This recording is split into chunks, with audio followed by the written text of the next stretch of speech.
ओमकार ओम की ध्वनि निकल रही है।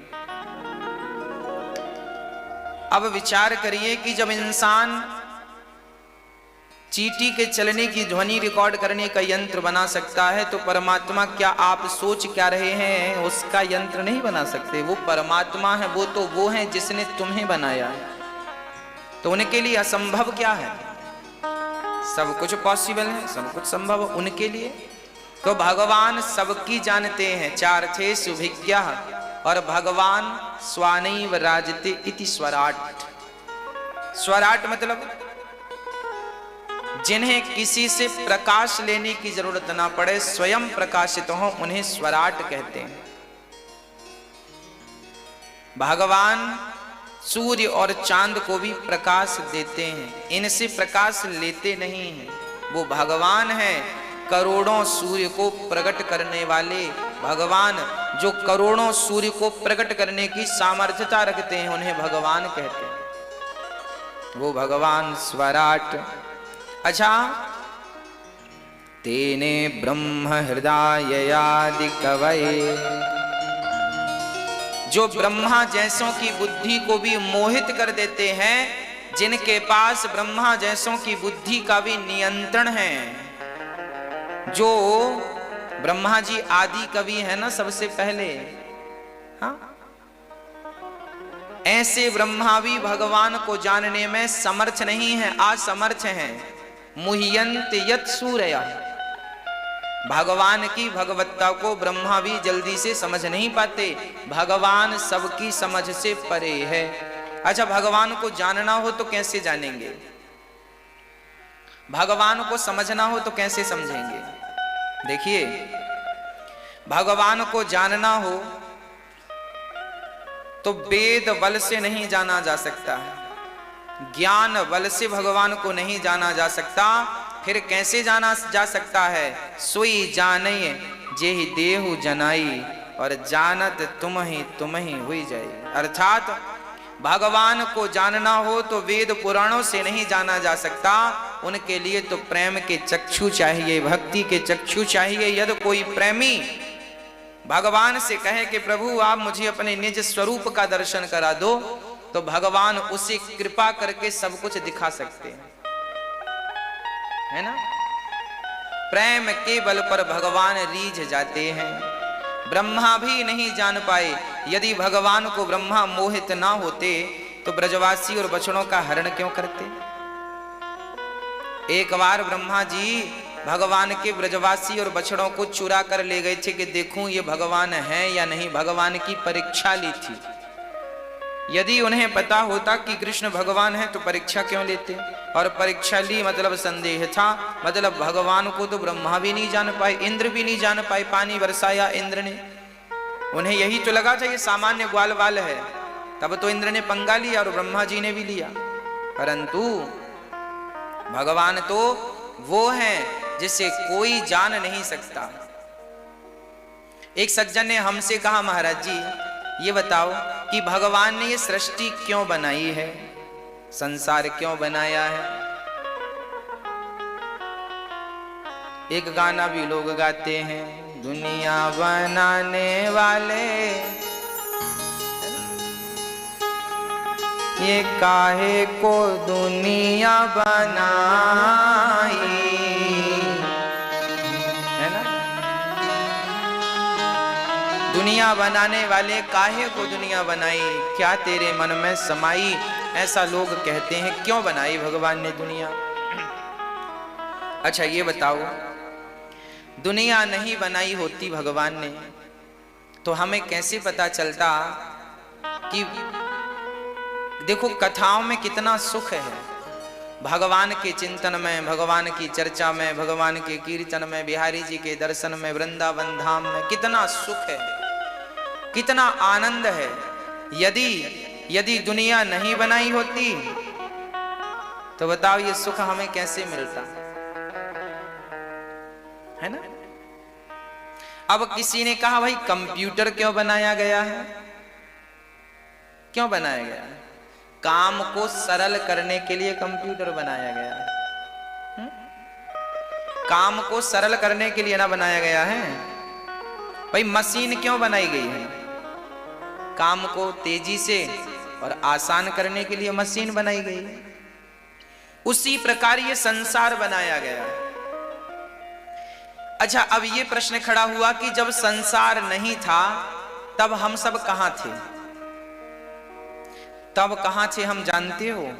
तब हम लोग गौलोक धाम में थे, बैकुंठ में थे। हम सब बैकुंठवासी हैं, हम सब गौलोकवासी हैं ऑलरेडी। पर हम संसार में क्यों आए? इस संसार में भगवान ने हमें भेजा है, जाओ 25, 50, 100 साल जरा पृथ्वी लोक में जाकर हमारा ध्यान करो। भाई देखो ना, मंदिर में 4 कोने होते हैं। कभी हम इस कोने में खड़े होकर दर्शन करते हैं बिहारी जी का, तो कभी उस वाले कोने में खड़े हो जाते हैं। इस कोने का अलग अलग आनंद है, उस कोने का अलग आनंद है ना?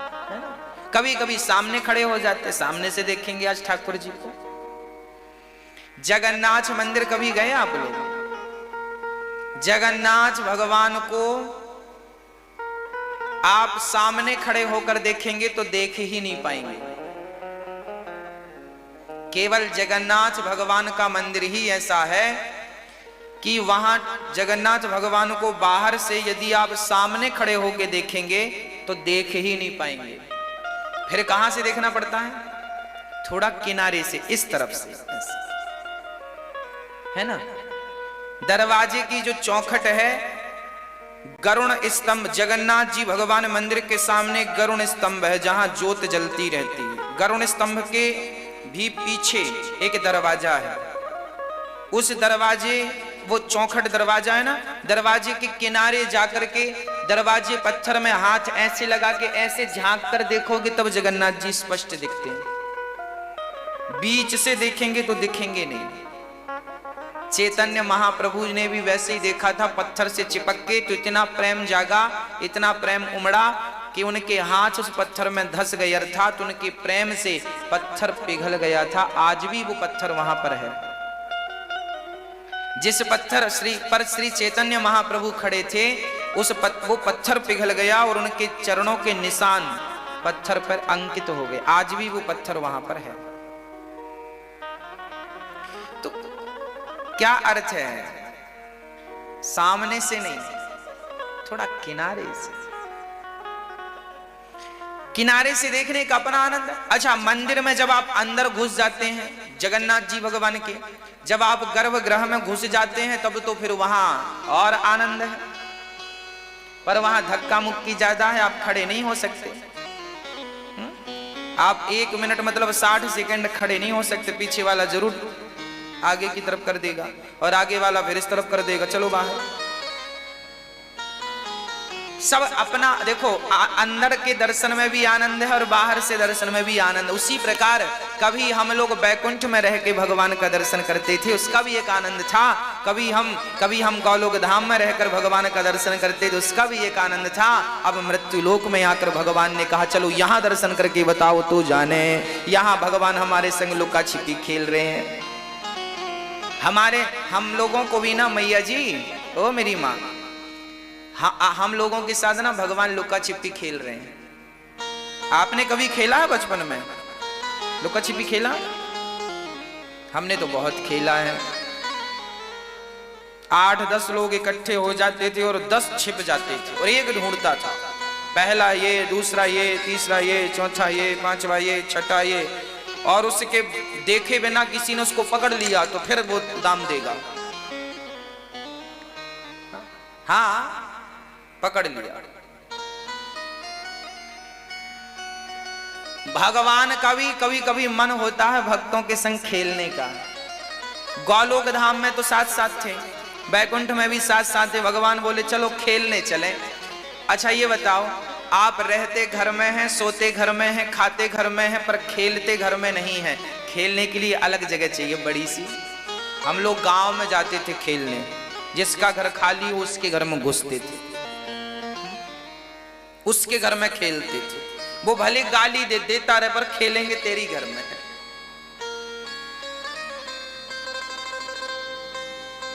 किसी की ट्रॉली रखी रहती, ट्रैक्टर की ट्रॉली, तो ट्रॉली पे जाके खेलने लगते। कोई ट्रॉली को ट्रैक्टर में फंसा के जा रहा हो तो पीछे ट्रॉली पे लटक जाते, वो खेल चलता। बैलगाड़ी जा रही है तो बैलगाड़ी से लटक गई। मतलब आदमी रहता घर में है, खाता घर में है, पर खेलता घर में नहीं। घर में मजे ही नहीं आता, जगह कम होती है, बाहर खेलता। उसी प्रकार भगवान रहते तो अब देखो, हम लोग कभी गौलोक धाम में थे, बैकुंठ में थे, हम सब भगवान के निज धाम पर थे, परंतु भगवान ने कहा चलो खेल खेलने चलते हैं। तो खेलने के लिए भगवान ने ये संसार को बनाया है, ये दुनिया बनाई है। लोग कहते हैं ना दुनिया क्यों बनाई? भगवान भक्त के संग खेलने के लिए ये दुनिया बनाते, प्रपंच। भगवान हमारे संग लुका छिपी खेल रहे हैं। गौलोक धाम में भगवान, तुम छिपे थे, हम छिपे थे, तो भगवान ने तुम्हें पकड़ लिया। पहला ये पकड़ में आ गए, दूसरा ये आप सबको भगवान ने पकड़। अब भगवान बोले चलो अब हम छिपते हैं, तुम ढूंढना। तो मृत्यु लोक में हम जब से जन्म लिए हैं तब से उन्हें ढूंढ रहे हैं, जगन्नाथ जी कहाँ हो? ऐसी जगह छिपे हैं भगवान के, मिल ही नहीं रहे हैं। लोग सब ढूंढ रहे हैं, कोई जंगल में जाके ढूंढ रहा, कोई वृंदावन में ढूंढ रहा, कोई केदारनाथ में, कोई बद्रीनाथ में, कोई रामेश्वरम में, सब ढूंढ रहे हैं, पर मिलेंगे कहाँ? अरे भाई मुझे बाहर ना ढूंढो, भगवान तो तुम सबके भीतर ही छिप करके बैठे हैं। अपने भीतर, अपने अंतःकरण में झांक कर देखो, तुम्हारे भीतर बैठे हैं भगवान।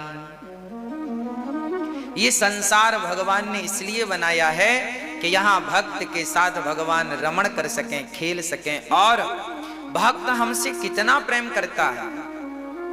हम गौलोक धाम बैकुंठ में भगवान के सामने थे, दिन रात हम उन्हें दर्शन करते थे, पर संसार में आकर के देखो ना, माया मोह में ऐसे उलझ गए। क्यों उलझ गए? तुम पैसों में क्यों उलझ गए? तुम्हें किसने उलझाया है? भगवान ने थोड़ी कहा है कि तुम पैसे पैसे के पीछे भागो, तुम जबरदस्ती उलझ गए। भगवान थोड़ी कहते हैं कि तुम बेटा बेटा के पीछे भागो, तुम जबरदस्ती उलझ गए। भगवान थोड़ी कहते हैं कि तुम हमें भूल करके संसार में रम जाओ, समा जाओ ना। भगवान तो यही कहते हैं कि काम करते हुए बेटा, अपने गृहस्थ धर्म को पालन करते हुए मेरा स्मरण करते रहना, मेरा चिंतन करते रहना। इसीलिए भगवान ने ये संसार बनाया है कि देखूं तो सही कि मेरा भक्त व्यस्त रहकर मुझे याद करता है कि नहीं। गौलोक धाम बैकुंठ में तो हम सब फ्री थे, काम ही था उन्हें याद करना, पर यहाँ तो हम लोग बिजी रहते हैं ना, जिम्मेदारियां छोटी छोटी हैं। इस जिम्मेदारी में रहकर क्या हम भगवान को याद करते हैं? यदि याद करते हैं तब भगवान कहेंगे हाँ तू तो यहाँ भी अच्छा था, वहां भी मुझे भज रहा है। और यदि भगवान को तुमने भुला दिया तो भगवान बोलेंगे अब वापस नहीं आना मेरे यहाँ, तुम अब जाओ नरक। फिर ऐसों को नरक भेज देते हैं, जाओ। फिर ऐसों के लिए नरक बनाया गया, क्यों भुलाया तुमने हमें?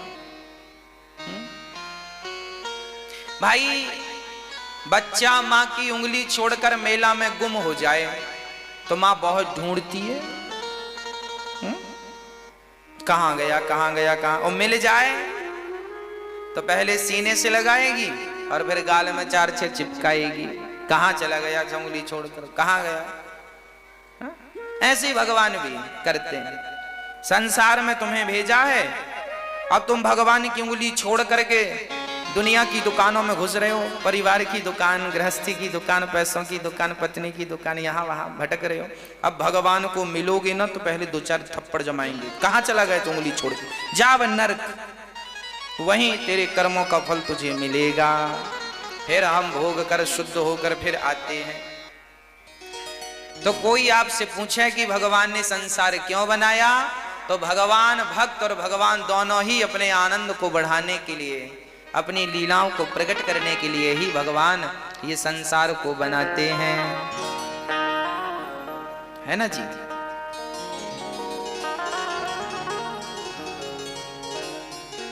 तेजो वारि मृदाम यथा विनिमयो यत्र त्रिसर्गो मृषा। भगवान में तीनों गुण मृषा, कौन? सतोगुण, रजोगुण, तमोगुण। भगवान हम तो तीनों गुणों से हैं, है ना। किसी के भीतर सतोगुण की प्रधानता है, किसी के भीतर रजोगुण की, किसी के भीतर तमोगुण की। सतोगुण किसे कहते हैं? जिसकी बुद्धि सात्विक हो, अच्छे काम में जो लगा है वो सतोगुणी है। सतोगुणी। आप भगवान का नाम जप रहे हैं, आप भगवान का चिंतन कर, आपके विचार, आप झूठ नहीं बोलते, कपट नहीं करते, छल नहीं करते, ईर्ष्या नहीं करते, द्वेष नहीं करते, घृणा नहीं करते, आप सतोगुणी हैं। ये आपकी पहचान है। यदि आपके भीतर कोई बुराई नहीं है तो आपको क्या कहा जाएगा? ये व्यक्ति तो सतोगुणी है। फिर रजोगुणी। रजोगुणी का अर्थ है कि आप जरा खाने पीने में ज्यादा मन लगाते हैं, आप बढ़िया सा घर बनवाना चाहते हैं, बड़ी गाड़ी का शौक रखते हैं, घर का शौक रखते हैं, बढ़िया कपड़ों का शौक रखते हैं, राजसी ठाट चाहते हैं आप तो। रजोगुण। अच्छा खाना, अच्छा रहना, टिप टॉप बढ़िया। जो ज्यादा खाने में ध्यान दे, ज्यादा पैसे जोड़ने में ध्यान दे, ज्यादा पैसा आए, कहां से आए, कहां से आए, ये सब रजोगुणी लोग हैं। जोड़ रहे हैं पैसा, पत्नी चाहिए, पुत्र चाहिए, पैसा चाहिए, ये सब रजोगुणी के लक्षण हैं। तीसरा है तमोगुणी। तमोगुणी कौन? जो बस सोता ही रहे, ज्यादा सोए और ज्यादा भक्षा भक्ष खाए, कुछ भी मिले खा ले, मछली खाए, अंडा खाए, मुर्गी खाए, सब खा लेता है। ऐसा व्यक्ति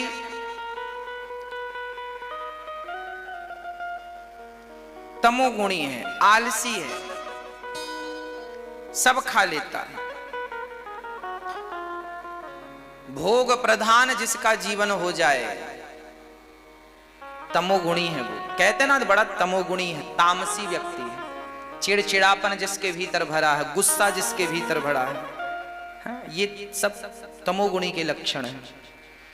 तो हम लोगों में या तो सतगुण सतोगुण है, या तो रजोगुण है, या तो तमोगुण है। पर भगवान कैसे हैं? भगवान त्रिगुणातीत हैं, उनमें ये तीनों गुण नहीं है। तो प्रश्न खड़ा हुआ, फिर भगवान क्या बिना गुण के हैं? बोले ना, भगवान में दिव्य गुण है। भगवान में तो दिव्याति दिव्य गुण भरे पड़े हैं, दिव्य गुणों से सुशोभित है परमात्मा। ऐसे भगवान जो सत्य स्वरूप हैं, ऐसे भगवान की हम वंदना करते हैं। सत्य स्वरूप हैं, हाँ। सत्यम परम धीमहि, सत्यम परम धीमहि। ईश्वर सत्य है, हाँ। ऐसे भगवान जो धर्मः प्रोजित कैतवोत्र परमो, निर्मत्सराणां सतां, वेद्यम वास्तवमत्र वस्तु शिविदम्, तापत्रयोन्मूलनम्। श्री वेद व्यास जी महाराज लिखते हैं, मनुष्य का धर्म ही ईश्वर है।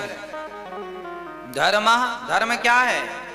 सबई पुंसाम परो धर्मो, सबकी सेवा ही परहित सरिस धर्म नहीं भाई। सेवा ही धर्म है। प्रश्न खड़ा हुआ, मनुष्य का धर्म क्या है? मनुष्य मात्र का धर्म क्या है? कोई आपसे पूछे कि आपका धर्म क्या है, तो बताओ आप क्या जवाब देंगे? देखिए, सबके धर्म अलग अलग हैं। यदि पुरुष है तो पुरुष के लिए धर्म अलग है, स्त्री है, स्त्री के लिए धर्म अलग है, पिता है, पिता का धर्म अलग है, आप अतिथि हैं तो आपका धर्म अलग है, आप गृहस्थ हैं तो धर्म अलग है, सन्यासी हैं तो धर्म अलग है, वानप्रस्थी हैं तो धर्म अलग है, ब्रह्मचारी हैं तो धर्म अलग है। हर काल परिस्थिति में धर्म बदल जाता है। अच्छा, धर्म तो वही है, पर धर्म के कुछ मायने बदल जाते हैं। कैसे, वो भी मैं आपको समझाऊंगा, नहीं तो आप समझ नहीं पाएंगे।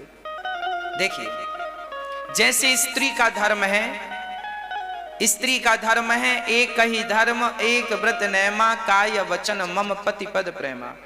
स्त्री का धर्म है पति की सेवा करना। पुत्र का धर्म है माता पिता की सेवा करना। पिता का धर्म है पुत्र को उचित संस्कार देना। ये पिता का धर्म है। पिता का धर्म है कि वो अपने पुत्र को केवल इंग्लिश मीडियम में पढ़ाकर डिग्रियां बस ना दिलाए। पिता का धर्म है कि वो अपने बेटे को हाथ पकड़ करके सन्मार्ग में लगाए, अच्छे कार्यों से जोड़े। बेटा देख, तुझे कभी रास्ता भटकना नहीं है, पढ़ा लिखा है, पैसा कमाना, पर झूठ से, असत्य से नहीं, सत्य की रोटियां खाना सीख। ये पिता ही बेटे को सिखा कर जाए कि तुझे कभी गलत करके रोटियां नहीं कमानी, सदा सत्य के मार्ग में चलना है। तो ये पिता का धर्म है कि वो अपने बेटे को सन्मार्ग पे चलने चलाने की प्रेरणा दे। अब देखो, हम आपके घर में आए हैं मेहमान बनकर, तो हमारा धर्म अलग है और आपका धर्म अलग है। आपके लिए धर्म हो गया अतिथि देवो भव। जब आपके घर कोई मेहमान आता है तब आपका धर्म है कि आप उसकी सेवा करें भगवान जानकर। और जब आप किसी के घर मेहमान बनकर गए हैं तो आप भी बड़ी शालीनता से व्यवहार करेंगे, आपका धर्म है ना। मतलब समय काल परिस्थिति पर आपको यह देखना पड़ेगा कि आप किस सिचुएशन में हैं, किस स्थिति में हैं, और आपको उस समय किस धर्म का पालन करना, क्या आपका धर्म है ना। किसी की जान ले लेना धर्म है कि अधर्म है, ये बताओ। हाँ, अधर्म है। देखो, आप सब कह रहे अधर्म है, पर देखिएगा अभी थोड़ी देर बाद आप क्या कहते हैं। एक चेला गुरुजी के पास गया, गुरुजी मैंने 70 मर्डर किए हैं। चेला गया गुरुजी के पास, गुरुजी मैंने 70 मर्डर किए हैं, बताओ मेरा उद्धार कैसे होगा। गुरुजी डर गए, राम राम, कहीं 71वां मेरा ना कर डाले, इसे तो बताना ही पड़ेगा। तो गुरुजी ने एक काला झंडा दिया, सूखा बांस का डंडा दिया, बोला जा चारों धाम की यात्रा में, जिस तीर्थ में तेरा काला झंडा सफेद हो जाए और सूखा बांस हरा हो जाए, समझ लेना कि तेरे पापों से भगवान ने तुझे मुक्त कर दिया। चेला गुरु की आज्ञा का पालन करने चलो। हाँ, अब झंडा लकड़ी पर और चला, सारे तीर्थों का भ्रमण किया। सारे, बड़ा हैवी था, 70 मर्डर ऐसी थोड़ी किए होंगे उसने। एक बार वो जंगल से गुजर रहा था, तभी उसने किसी लड़की की आवाज सुनी, तुरंत दौड़ा गया। देखा तो 10 लोग उस लड़की को पकड़ करके उसकी इज्जत लूटने का प्रयास कर रहे थे। अब इसने कहा कि राम राम राम राम। वो 10 लोग थे, दुष्ट लोग 10 थे। वो लड़की चिल्ला रही थी, बचा लो बचा लो। इसे बड़ी दया आई और इसने सोचा कि देखो 10 80 70 मर्डर किए हैं तो अभी तक झंडा लिए घूम रहे हैं, और यदि हमने इस लड़की को बचाया तो 10 और मर्डर करने पड़ेंगे, इनको मारना पड़ेगा, तब तो बचेगी वो। तो इसे लगा कि अब लो 70 का तो अभी तक लिए घूम रहे हैं, 10 का और चढ़ जाएगा। तो उसने सोचा, सुनो, जैसे 70 वैसे 80।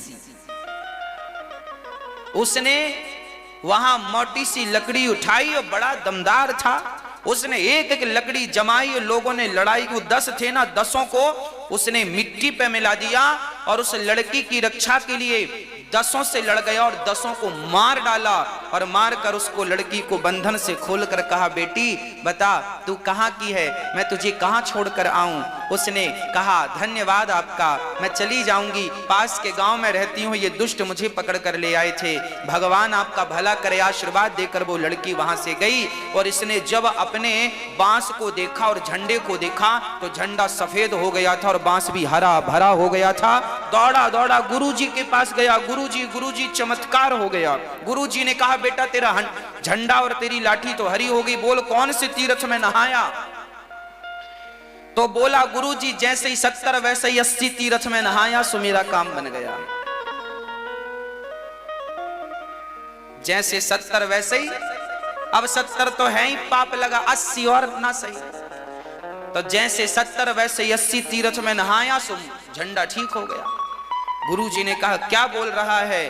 बोला, गुरुजी एक लड़की को लोगों ने पकड़ रखा था, देखा नहीं गया, मैंने उसकी लाज बचाई, उसकी जान बचाई, तो देखो भगवान ने मेरा बांस हरा कर दिया। अब गुरुजी समझ गए कि बेटा तूने आज तक किसी का बुरा ही बुरा किया है, आज पहली बार तूने किसी का भला किया, तो उस भलाई से तेरे सारे पाप भगवान ने समाप्त कर दिए। देखिए, मर्डर करना पाप है, पर उस लड़की के लिए उसने मर्डर किया तो वही मर्डर करना उसके लिए पुण्य बन गया कि नहीं। तो धर्म की परिभाषा समय समय पर बदल गई कि नहीं, हाँ या ना। अभी तो आप कह रहे थे मर्डर करना पाप।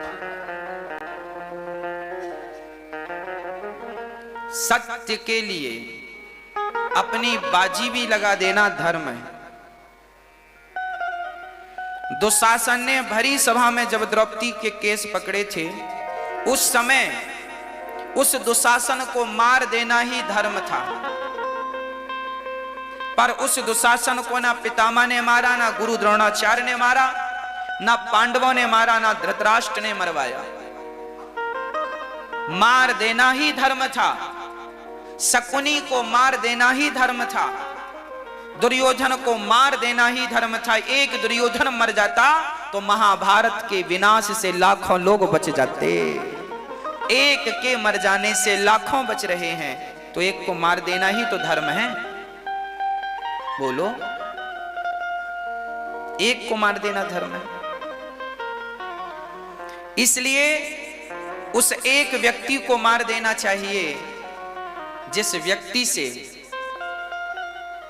अधर्म बढ़ रहा है, समूल नष्ट कर देना चाहिए उसका। विदुर जी विदुर नीति में लिख रहे हैं ये बात। एक उंगली काट, डॉक्टर कहता है उंगली में पॉइजन हो गया है, काट दो, नहीं तो हाथ काटना पड़ेगा। तो आप उंगली कटवा लेते हैं कि नहीं। उंगली को काटने से यदि संपूर्ण हाथ की रक्षा हो रही है तो उंगली कटवा देना चाहिए। एक हाथ को कटवा देने से संपूर्ण शरीर की रक्षा हो रही है तो उस हाथ को कटवा देना चाहिए। एक व्यक्ति के मार देने से संपूर्ण परिवार की रक्षा हो रही हो, उस व्यक्ति को मार देना चाहिए। एक परिवार को मार देने से संपूर्ण गांव की रक्षा हो रही है, उस परिवार को मार देना चाहिए। एक गांव को नष्ट करने से समूचे जिला की रक्षा हो रही है, उस गांव को नष्ट कर देना चाहिए। एक जिला के नष्ट कर देने से एक राज्य की रक्षा हो रही है, तो उस राज्य को नष्ट कर देना चाहिए। और एक राज्य को नष्ट कर देने से यदि संपूर्ण देश की सुरक्षा हो रही है तो उस राज्य को नष्ट कर देना चाहिए। और एक देश को नष्ट कर देने से संपूर्ण पृथ्वी की रक्षा हो रही है तो पाकिस्तान जैसे देश को नष्ट कर देना चाहिए, है ना। ये हम नहीं कह रहे हैं, विदुर जी विदुर नीति में लिख रहे हैं। देखिए हमारे यहां की ये नीतियां, हमारे यहां न्यायपालिका ऐसी नहीं थी। हमारे यहां तुरंत न्याय होता था, तुरंत। ये नहीं कि 3-3 महीने केस चल रहे हैं, 4-4 साल केस चल रहे हैं। कई बार तो आदमी मर जाता है तो भी केस चलता रहता है। ऐसी पद्धति, ऐसी हमारा भारत और हमारे वेद पुराण कैसे थे, हमारे कानून कैसे थे पहले, जरा समझिएगा। तुरंत न्याय होता था। दुर्योधन ने गलत किया ना, तुरंत न्याय हुआ, सर्वनाश हुआ कि नहीं, महाभारत हुआ ना, न्याय हो गया। पांडव राजा बन गए, सारे दुष्ट खत्म। जिन जिन लोगों ने द्रौपदी की साड़ी अपनी आंखों से खिंचते हुए देखी है, सबका नाश हुआ, यही न्याय था। पराई स्त्री को तुम निर्वस्त्र देखने का भाव रख रहे हो, उस दुष्ट को तुमने मारा क्यों नहीं? दुशासन को तुम में ताकत थी, पितामह भीष्म तो मार देना था ना। गुरु द्रोणाचार्य जी आप क्यों चुप बैठे रहे? मार देते ना। पर जब नहीं मारा और गलत का सपोर्ट किया तो देखो उस जमाने का न्याय क्या था। महाभारत हुआ और उस महाभारत में भगवान ने देखा, उस समय भगवान थे। अब आप कहेंगे भगवान के सामने गलत हुआ, भगवान के सामने गलत हुआ तो तुरंत महाभारत हुआ। साल 2 साल 10 साल 20 साल के भीतर न्याय हो गया और समूचे कौरवों का सर्वनाश हो गया। पहले का न्याय कैसा था? ये हमारे वेद पुराणों में लिखी हुई बातें हैं कि एक व्यक्ति ने चोरी करी तो राजा के पास लाया गया, फलाने व्यक्ति ने फलानी चीज चुराई है, राजा साहब क्या दंड दें? राजा ने 3 दिन का समय दिया अपने मंत्रियों को, जाओ ये आदमी चोर है या नहीं इस बात की पुख्ता जानकारी दो। मतलब 3 दिन के अंदर सिद्ध करो कि ये चोर है या नहीं। 3 दिन बाद जब वो व्यक्ति चोर साबित हुआ तो राजा ने तुरंत सजा दी। 3 दिन बाद इसके दोनों हाथ काट लिए जाएं यहां से, क्योंकि इन हाथों से चोरी की। हाँ, हाथ काट लिए गए। पहले का न्याय ऐसा था, मैंने चोरी की तो मेरे हाथ काट लिए जाएं, ताकि मेरे हाथ काट लेने से करोड़ों लोग डर जाएंगे कि चोरी करोगे तो हमारा भी यही परिणाम होगा। एक व्यक्ति के हाथ कटने से संपूर्ण देश की चोरियां रुक जाएंगी कि नहीं? डर के कारण। भाई बिनु हो ही न प्रीत रामचरितमानस में यह हमारा पहले का न्याय था। पहले कानून ऐसे थे और अब के कानून बड़े लेजी हैं, सालों साल घिसटते रहते हैं छोटे छोटे से केस, है ना। पहले हमारे देखिए भारत, आप ये मत समझिएगा कि आज ही आप लोग पढ़े लिखे हैं, आपसे ज्यादा पढ़े लिखे हमारे भारत में पहले होते थे। वो कितने पढ़े रहे होंगे जिन्होंने आगरा का किला बनाया है? क्या बिना पढ़े लिखे बना दिया? आज के पढ़े लिखे तो बना नहीं सकते। वो इंजीनियर भी भारत के थे, वो मजदूर भी भारत थे जिन्होंने बनाया है ताजमहल। कोणार्क मंदिर की वो घड़ी भी भारतीय वैज्ञानिकों ने बनाई थी 1400 साल पहले। कोणार्क मंदिर अभी नए 10 के नोट में उसका चित्र भी बना है। तो क्या हमारे यहां शिक्षा नहीं थी? आज ही ये बच्चे कहते हैं हम पढ़े लिखे हैं, मम्मी पापा को कहते हैं आज के बच्चे तुम्हारे जमाने की बातें नहीं है, तुम नहीं पढ़े, हमने ज्यादा पढ़ा। अरे भाई, तुम्हारे बाप दादों ने जो पढ़ा है ना वो तुम आगे 100 साल बाद भी नहीं पढ़ सकते। तुम्हारी अनपढ़ दादी और तुम्हारी अनपढ़ नानी घड़ी देखकर समय नहीं बताती थी बेटा। तुम्हारी अनपढ़ दादी और अनपढ़ नानी सूर्य की प्रकाश को देख करके, सूर्य की छाया को देखकर बता देती थी कि कितने बज के कितने मिनट हो गए हैं। पूछ लेना अपनी नानी दादी के जमाने में घड़ी नहीं होती थी, परछाई नाप के लोग बता देते थे कितने बजे, वो बिल्कुल एग्जैक्ट परफेक्ट। तो मेरे भाई, मेरी बहनों, मेरी माँ, शिक्षा हमारे यहां प्राचीन समय से थी, चली आ रही, पुरानी है, कोई आज की नहीं है। इसलिए अब आप ये देख लीजिएगा कि आपका धर्म क्या है। समय समय पर परिभाषाएं बदलती रहती हैं। जैसे 70 वैसे ही 80। धर्म के लिए मार देते ना, पितामह नहीं मारा, अधर्म। पितामह भीष्म को बाणों की सैया क्यों मिली? क्योंकि उन्होंने द्रौपदी की रक्षा के लिए हाथ नहीं बढ़ाए। नहीं बढ़ाया सो पाप लग गया, पाप लगा, परिणाम। पहले का न्याय अच्छा था, हाथ काट दिए जाते थे चोर के।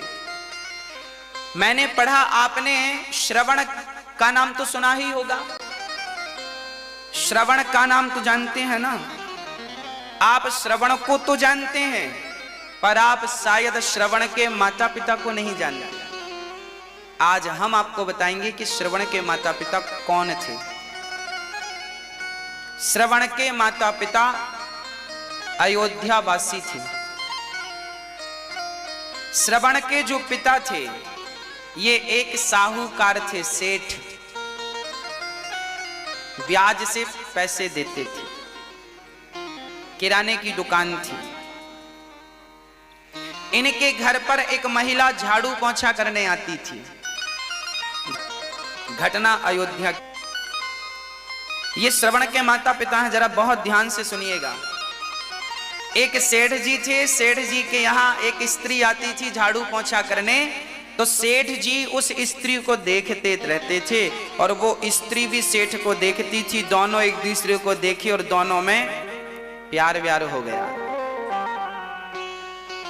और दोनों जन रहने लगे साथ में। तो जो उस काम वाली बाई का जो पति था उसे पता चला कि मेरी पत्नी फलाने सेठ के साथ रहने लग गई है, उसके संग ज्यादा समय व्यतीत करने लगी है और मेरी पत्नी अब संबंध भी उससे बनाती है। तो ये व्यक्ति अयोध्या के राजा के पास गए। उस समय अयोध्या के राजा दशरथ जी के पिता हुआ करते थे। आज है ना, उनके पास ये बात पहुंची। उनके पास जब बात पहुंची तो उन्होंने बुलाया, सेठ को बुलाया और बाई को बुलाया, यहां आओ। राजा ने कहा क्यों, तुम इसके साथ रहती हो? सेठ से कहा तुम इसको गलत निगाहों से देखते हो। अब वो सेठ डर गया, वो बाई भी डर गई। हाँ महाराज, हमसे गलती हो गई, ये बड़ी सुंदर है, हमारा मन चला गया। अब वो काम वाली बाई का पति बोला, देखो महाराज, मेरी पत्नी को फलाने व्यक्ति ने, सेठ ने अपना लिया। अब मेरे बच्चे हैं छोटे छोटे, मेरा तो घर बर्बाद हो गया।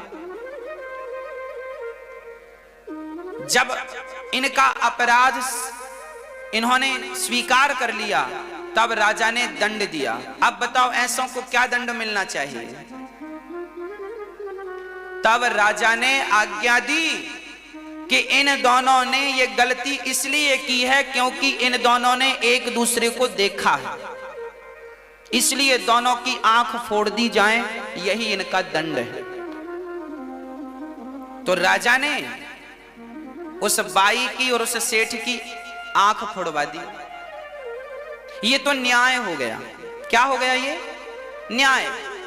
और उसके काम वाली के पति ने कहा अब मैं इस महिला को, इस स्त्री को पत्नी के रूप में स्वीकार नहीं करूंगा। वो तो चला गया। अब राजा ने विचार किया कि यदि ये दोनों हमारे राज्य में रहेंगे तो इनको देखकर कल किसी और की निगाहें ना बिगड़ जाए।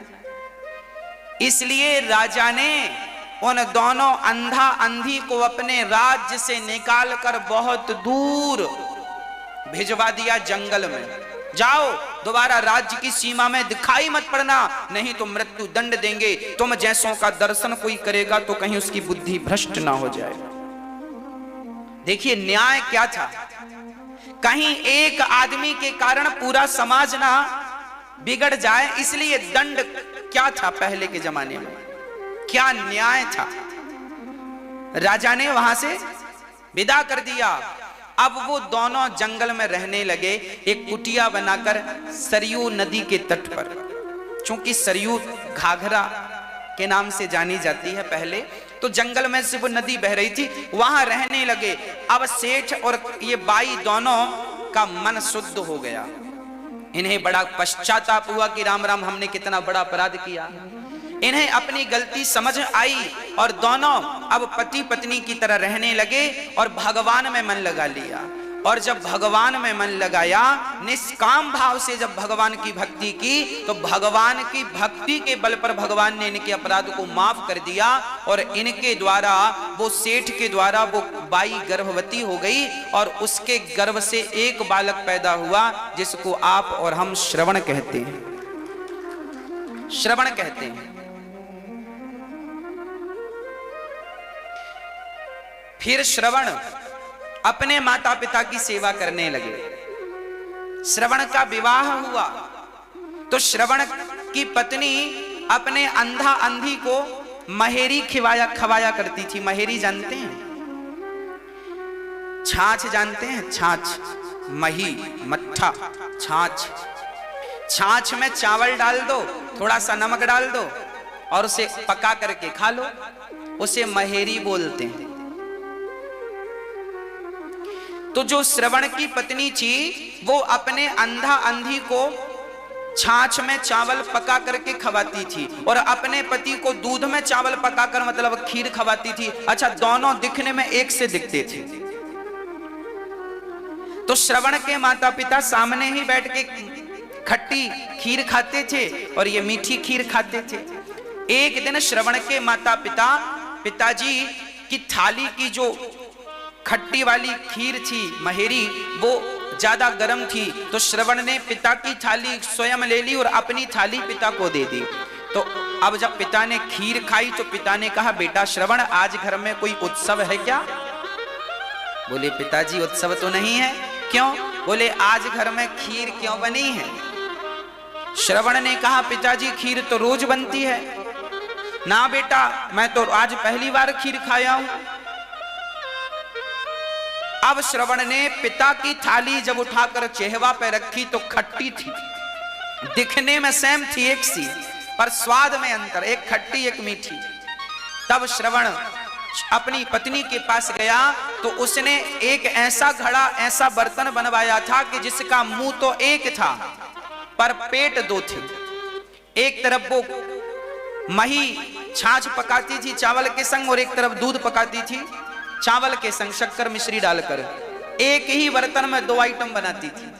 देखो कितनी बुद्धिजीवी थी। उससे लगा अंधा अंधियों पर, सास ससुर पर कौन दूध का खर्चा करे, नहीं तो छाछी खवाओ। पर श्रवण ने कहा कि जब मेरे माता पिता के संग मेरी पत्नी भेद करती है, जो मेरे माता पिता की सेवा नहीं कर सकती, मैं उसके पास क्या रहूं। अपनी पत्नी को कहा कि तेरे भीतर इतना कपट है, ऐसे कपटी स्त्री के संग रहकर मेरा भला नहीं होगा। अब मैं किसी के भरोसे माँ बाप की सेवा नहीं करूंगा, अब मैं स्वयं अपने माँ बाप की सेवा करूंगा। तब अपने माँ बाप को अपने पालकी पर बिठाकर कंधे पर, और श्रवण ने अपने उन्हीं अंधे माँ बाप को भगवान की चारों धाम की यात्रा कराई। देखिए, ऐसे माता पिता जो कि चरित्र से गिरे थे, ऐसे माता पिता का बेटा श्रवण भी जब माई बाप की, तुम्हारे माता पिता कैसे भी हों, तुम अपने माँ बाप की सेवा करोगे, तो श्रवण जैसे बच्चे ने जब माँ बाप की सेवा की तो उन्हें भगवत धाम प्राप्त हुआ और पुत्र के कारण उनके माता पिता भी भगवान के धाम को चले गए। अधोगति किसी की नहीं हुई, दुर्गति किसी की नहीं हुई। उनकी पत्नी भी जब मरी तो उनकी भी सदगति हुई, क्योंकि थी तो पत्नी ही। भले बुद्धि बिगड़ जाए तो क्या हुआ, सजा तो मिल गई, बाद में सब ठीक हो गया। कितनी बढ़िया शास्त्रों की बातें और कितना सुंदर ज्ञान है, सार युक्त। क्या न्याय पद्धति थी तब। गलत करने का कोई सवाल ही खड़ा नहीं होता। तुमने किसी स्त्री को गंदी निगाहों से देख दिया, टच कर दिया तो आंख फोड़ दी जाती थी। चोरी की है तो हाथ काट दिए जाए। अच्छा, राम राज्य में भी एक न्याय मिलता है। एक भिखारी ने एक कुत्ते को पत्थर मार दिया, ये लिखा है वाल्मीकि रामायण में। एक भिखारी ने कुत्ते को पत्थर मार दिया तो कुत्ता राम के पास आया, राम से कहने लगा, अच्छा राम के जमाने में पेड़ पौधे भी, कुत्ता बिल्ली भी बात करते थे। हाँ, बात करते थे उस जमाने में। राम जी से कुत्ते ने कहा, राम न्याय दो, न्याय दो, न्याय दो। क्या न्याय चाहिए तुम्हें? कुत्ते ने कहा, मैं तो जा रहा था और मैंने भिखारी को देखकर भौंका तो भिखारी ने इतना बड़ा पत्थर मुझे मार दिया है, देखो खून निकल रहा है। राम जी ने कहा, बुलाओ भिखारी को। भिखारी को बुलाया गया। भिखारी से राम जी ने, देखो राम का न्याय देखिएगा, न्याय पद्धति राम के जमाने में क्या थी वो सुनिएगा। राम ने भिखारी को बुलाया, भिखारी आया। राम जी ने भिखारी से पूछा, क्यों तुमने इस कुत्ते को मारा है? भिखारी ने कहा, हाँ मारा है। राम ने कहा, क्यों मारा? भिखारी बोल रहा, हमें देख के भौंक रहा था सो हमने मार दिया। राम जी ने कहा, कुत्ता नहीं भौंकेगा तो क्या तुम भौंकोगे? उसका तो स्वभाव ही भौंकने का, तो भौंकेगा तो क्या खोपड़ी फोड़ दोगे उसकी? अब राम जी ने न्याय किया। अब आप बताओ कि कुत्ते को पत्थर मारने की क्या सजा हो सकती है? राम ने क्या जवाब दिया होगा? राम ने कैसे न्याय किया होगा? तब राम ने कुत्ते से पूछा कि चल भाई तू ही बता कि तुझे इसने पत्थर मारा है तो तू ही बता कि इसे कौन सी सजा दी जाए। तो कुत्ते ने कहा, देखो राम का न्याय, भाई जिसे आपने प्रताड़ित किया है वही बताएगा ना कि इसे अब क्या सजा देना है। तो कुत्ते ने बताया कि इसे फलाने जगह का नेता बना दो, मठाधीश बना दो, आज की भाषा में कहें तो नेता बना दो।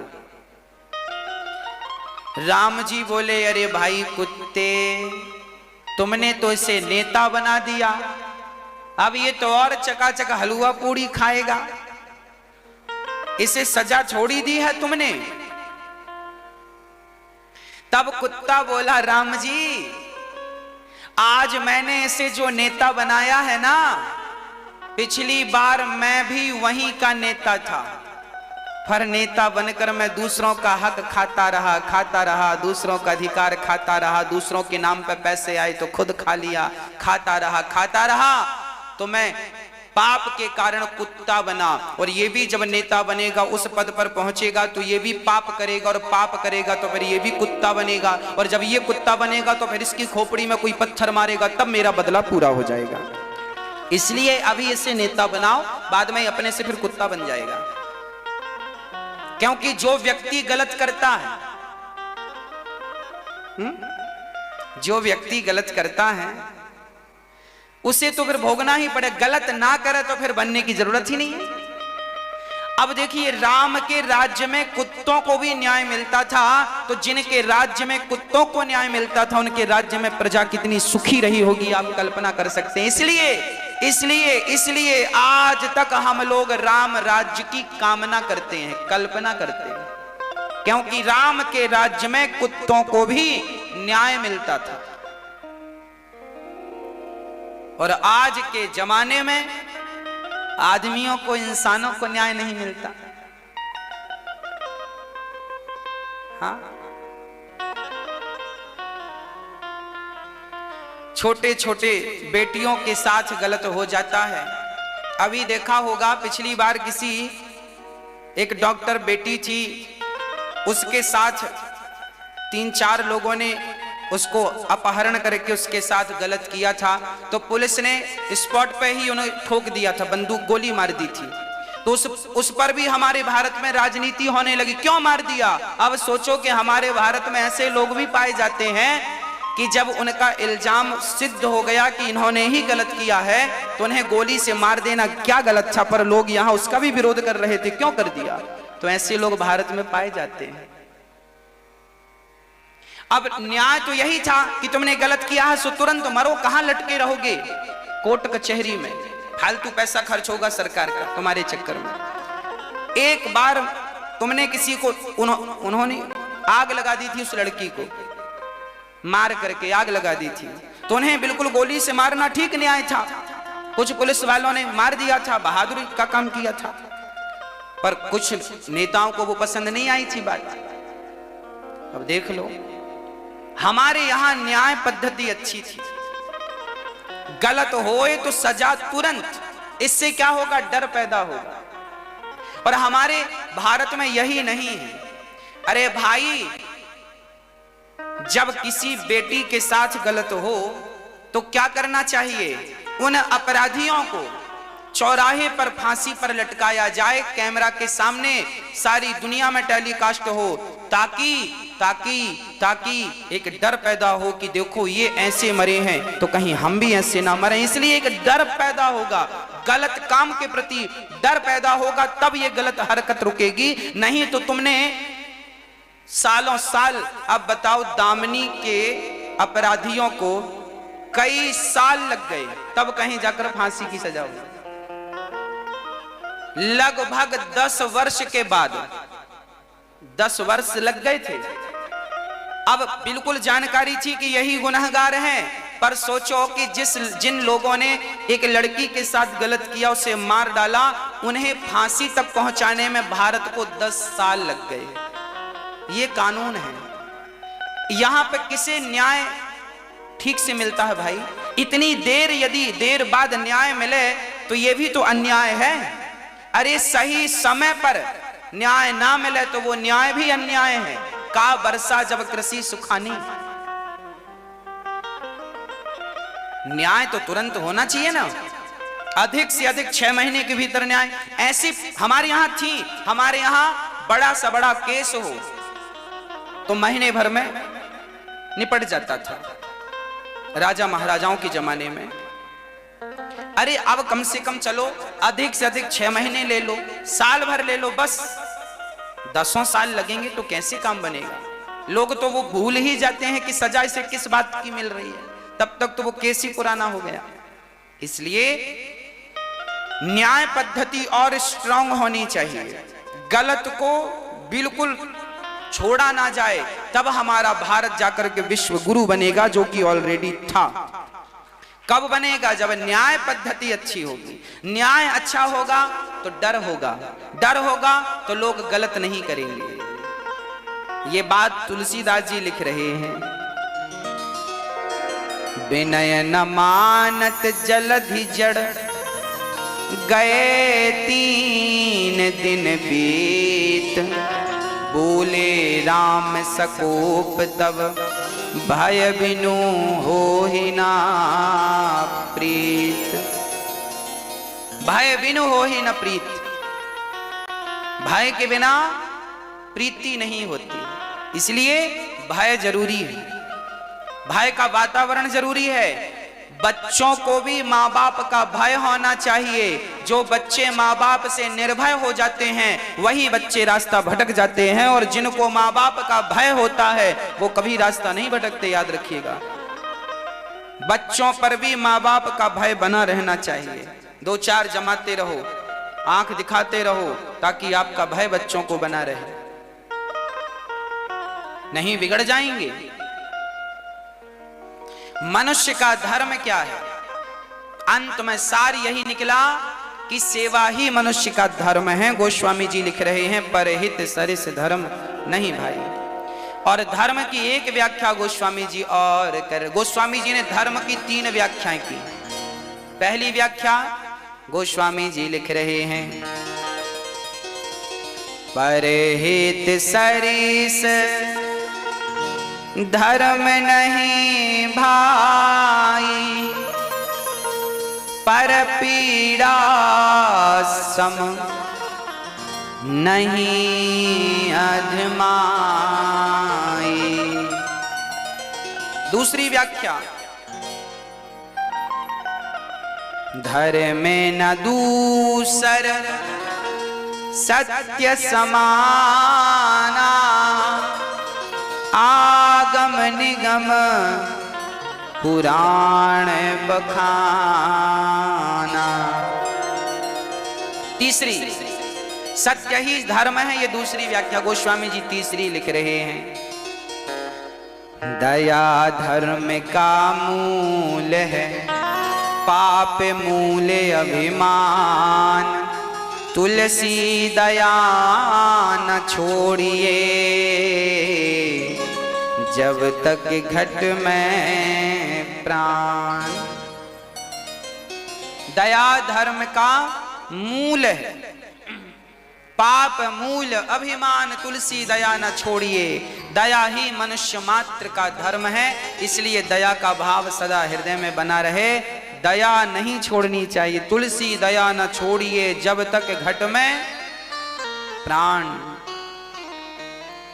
मनुष्य का धर्म है दया। जिस इंसान के भीतर दया नहीं, वो इंसान निर्दयी किस काम का। इसलिए दया ही तो हमारा आभूषण है, सहनशीलता ही तो हमारा आभूषण है। हम भारतीयों की पहचान क्या है? हमारे भीतर जितनी दया पाई जाती है, किसी के भीतर इतनी दया। अरे दुनिया, पूरी दुनिया में 7 अरब लोग रहते हैं लगभग। पूरी दुनिया में 7 अरब लोग रहते हैं, जिनमें से केवल भारत के लोग ही चींटियों को दाना डालते हैं, चींटियों को आटा डालते हैं। हम वो लोग हैं जो चींटी के भी हित की कामना करते हैं। हाँ, हम वो लोग हैं जो अतिथि को भगवान मानते हैं। हम वो लोग हैं जहां स्त्री को हम देवी मानते हैं। हम समुद्र को देवता, नदी को माता मानते हैं। हम वो लोग हैं जो पीपल की पूजा करते हैं। आज लोगों को पता चल गया कि पीपल की सबसे ज्यादा जरूरत है, क्योंकि ऑक्सीजन वही देता है सबसे अधिक। 24 घंटे ऑक्सीजन देता है पीपल। आज लोगों को पीपल की वैल्यू पता चली। आज बड़े बड़े वैज्ञानिक कह रहे हैं पीपल लगाओ, वृक्ष लगाओ। और हमारे भारत में देखो, अनादि काल से वृक्षों की पूजा करने की परंपरा रही है। वृक्षों को काटने की परंपरा हमारे यहाँ नहीं रही। हमारे यहाँ वृक्ष लगाने की, आंवला नवमी को आंवला लगाने की, एकादशी को तुलसी लगाने की, हाँ, कार्तिक के महीने में, माघ के महीने में त्रिवेणी लगाने की। त्रिवेणी, नीम, पीपल और वटवृक्ष, त्रिवेणी लगाने की परंपरा रही है। हमारे यहां वृक्ष लगाने की परंपराएं रही हैं।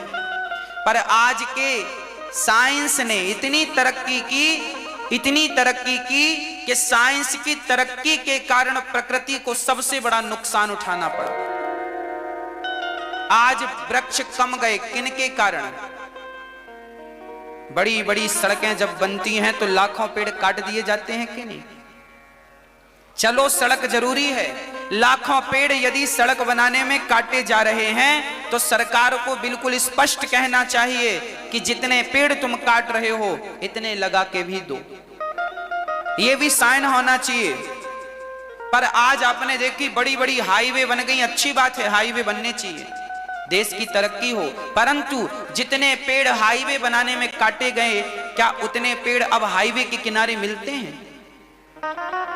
यमुना एक्सप्रेसवे है, दिल्ली से लखनऊ जाता है। ये रोड जब बना था तो लाखों पेड़ काटे गए थे। और आज आप जाकर देख लीजिए कि यदि आपकी गाड़ी पंचर होगी कहीं यमुना एक्सप्रेसवे में, तो आपको कहीं पेड़ नजर नहीं आएगा कि आप उसकी छांव में बैठ के गिलास भर पानी पी लें। आ जाए तो बता दो। काटे गए लाखों, किसी ने प्रश्न नहीं किया कि लगाया कितना, कौन लगाएगा? अरे सड़क के किनारे किनारे पेड़ होना चाहिए, होने चाहिए पेड़।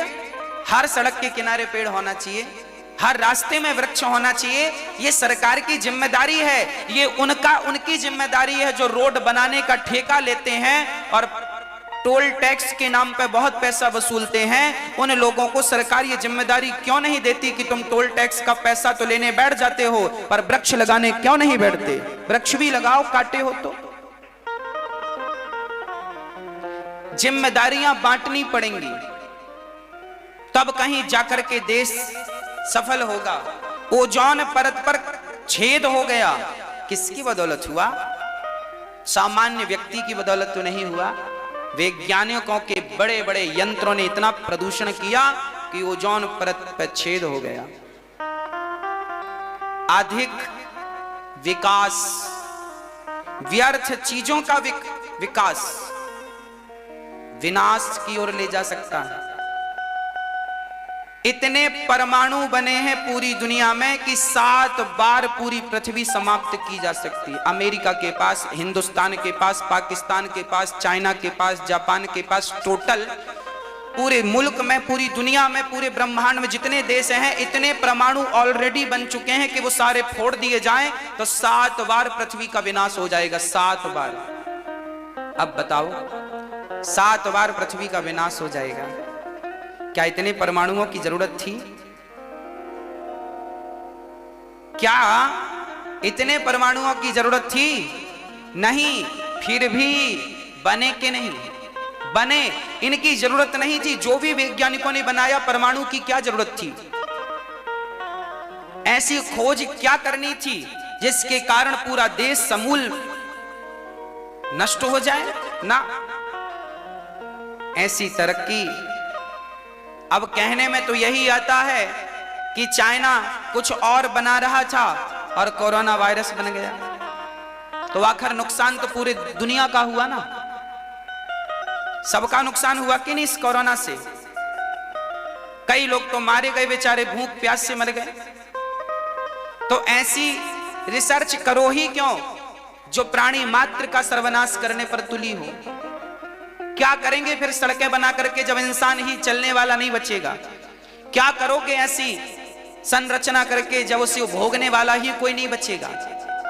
क्या करोगे ऐसे एरोप्लेन बना के जब उसमें कोई बैठने वाला ही नहीं बचेगा?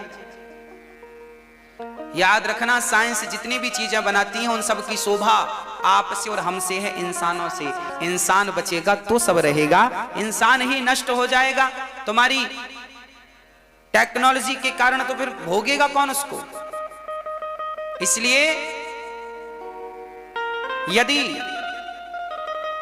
पेड़ काटे जाते हैं तो लगाने की भी जिम्मेदारी सरकार उन्हीं कंपनियों को दे जो रोड बनाती हैं। हाँ, और बहुत गंभीरता से इन चीजों को लेना होता है। दया ही हमारा धर्म है, दया कभी ना छोड़िए। जीव मात्र पर दया करना हमें सिखाया गया है। हम भारतवासी हैं, हम लोग युद्ध करते थे, महाभारत जैसे महायुद्ध हो गए, पर धनुष बाण से हुआ। हम धनुष बाण से लड़ने वाले लोग थे। धनुष बाण से यह फायदा था कि जिसको मारोगे वही मरेगा, और परमाणु से यह नुकसान है कि जिसको मारेगा वो तो मरेगा और लाखों लोग निर्दोष और मर जाएंगे। हाँ या ना? आज की, पहले का धनुष बाण हम जिसे मारते थे उसी को लगता था। आज की मिसाइल फेंकी जाए तो निर्दोष लोग ज्यादा मरते हैं। मतलब पहले भी आविष्कार था, आज भी आविष्कार है। फर्क यह है कि पहले का आविष्कार विनाश नहीं करता था किसी का, आज का आविष्कार समूल विनाश करने पर तुला हुआ। हाँ, पहले भी वायु के वेग से चलने वाले रथ होते थे, पहले भी हवाई जहाज होते थे। रावण के पास पुष्पक विमान था पर प्रदूषण लेस था, कोई प्रदूषण नहीं था उसमें। आज भी विमान है पर सब प्रदूषण, सबसे ज्यादा प्रदूषण प्लान करते हैं, आपको पता है? हवाई जहाज, हेलीकॉप्टर, ये सबसे ज्यादा प्रदूषण करते हैं और यही सबसे ज्यादा ओजोन परत को नुकसान पहुंचाते हैं। पहले भी यात्राएं होती थी, ऐसा थोड़ी कि पहले यात्राएं नहीं, पर पहले इस बात का ध्यान रखा जाता था कि प्रकृति को नुकसान ना हो। आज इसका कोई ध्यान नहीं रखता कि प्रकृति को नुकसान हो रहा है कि नहीं हो रहा है। बाद में फिर रोने से क्या फायदा कि लोग छेद हो गया ओजोन परत में। पहले से समझना था ना, पहले से ध्यान रखना था। अभी भी पूरे लॉकडाउन में फ्लाइटें बंद रही हैं, फिर भी क्या कोई रुका? सबका काम धाम हुआ बराबर, यात्राएं भी लोगों ने की। मतलब बिना एरोप्लेन के भी जीवन संभव है कि नहीं है ना? तो क्या जरूरत थी ऐसे आविष्कार की जो पूरी प्रकृति को नष्ट करने पर तुला हो? आने वाले समय में साइंस ये कहता है कि पृथ्वी में पीने का पानी नहीं बचेगा, ऑक्सीजन का सिलेंडर पीठ में लटका के तुम्हें घूमना पड़ेगा तब ऑक्सीजन मिलेगी। पेड़ कटते जा रहे हैं। आने वाली 2-4 पीढ़ी बाद, अभी साल 2 साल पहले गर्मियों के टाइम पर पानी नहीं बचा था पीने को। जब गर्मी आती है ना तो टीवी पे देखते हैं ना, कई शहरों में पानी नहीं होता। भारत में ही ऐसे बहुत शहर हैं जहां पानी नहीं मिलता पीने को गर्मियों के टाइम। फिर ऑक्सीजन नहीं मिलेगा, पानी नहीं मिलेगा तो रह के क्या करोगे, जी के क्या करोगे, मर नहीं जाओगे। इसलिए जल है तो कल है, पेड़ पौधे हैं तो हम सब हैं। हमसे पेड़ पौधे नहीं है, पेड़ पौधों से हम हैं। इसलिए हम सबको जागरूक भारतीय बनना चाहिए, हम सबको पेड़ लगाना चाहिए, जल बचाने का संकल्प लेना चाहिए। इसी से हमारे भारत का उत्थान है, इसी से कल्याण है। शास्त्र देखिए हर चीज को स्पष्ट भाव से रखते हैं। ये जो भी मैं बोल रहा हूं मेरी बातें नहीं है, शास्त्रोक्त बातें हैं। आपके कल्याण के लिए शास्त्र लिखे गए, हम तो केवल हिंदी अर्थ करके आप तक पहुंचा रहे हैं ताकि आपकी समझ में आए। ईश्वर सगुण है या निर्गुण है, ये भागवत जी का प्रश्न है। ईश्वर सगुण भी है और निर्गुण भी है। अब आप कहेंगे कि सगुण कैसे, निर्गुण कैसे? हमारे भारत में आज भी ऐसे लोग हैं जो मूर्ति पूजा नहीं करते। हमारे भारत में आज भी ऐसे लोग हैं जो मूर्ति पूजा नहीं करते। कोई बात नहीं, देखिए आप पूजा करते हैं कि नहीं वो आपकी स्वतंत्रता है, हमें कोई लेना देना नहीं है। पर गलत तब होता है जब आप मूर्ति पूजा करने वालों को ताने मारते हैं, उन्हें पागल समझने लगते हैं। आप मूर्ति पूजा मत करिए, हमें कोई ऐतराज नहीं, पर जो लोग कर रहे हैं उन्हें तो मत टोकिए, उन्हें तो मत परेशान कीजिए। आज हमारे भारत में मूर्ति पूजा नहीं करते कुछ लोग, और जो मूर्ति पूजा करते हैं उन्हें पागल कहते हैं वो लोग कि तुम पागल हो, मूर्ति पूजा करते हो।